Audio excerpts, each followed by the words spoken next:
Brainerd High School students returned to the classroom today and were welcomed by ministers who offered prayer just one day after the mass shooting hoax that forced students to leave the campus. Brainerd was one of more than a dozen schools across the state of Tennessee that received a fake active shooter call on Wednesday. Karitsa Jones represents Brainerd High School as a school board member, and she was hesitant about the decision to return to class today. Local 3's Abigail Martin spoke with her about her experience yesterday and about how the Brainerd community is working to move on. Abigail? Greg, Cindy, some called yesterday's event scary, confusing, and chaotic. Law enforcement agencies entered the building to search for a potential threat and escorted students to their family members who anxiously waited outside.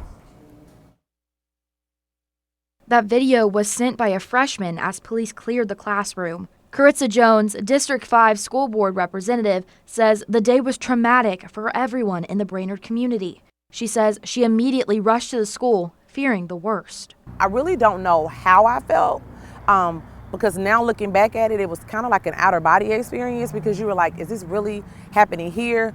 Jones began working to reunite parents with their kids. She says the experience was awful, seeing such panic, like the mom who could not get a hold of her son. And her phone rang. She said, I've been calling him, and he's not answering the phone. And her phone rang, and it was her baby on the other side of that phone. And so just to see the relief in her face. Jones says the experience was difficult, not knowing what would happen. She says everyone was relieved when no threat was found.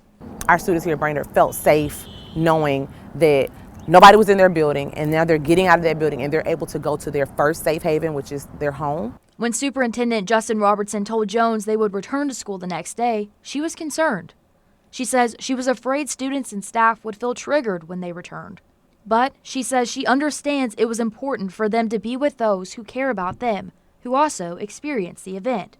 She says extra social workers and counselors were available for support, and that will continue. No one can reverse what the children and faculty and staff were feeling in Brainerd High School, unsure of their safety. You can't take that back.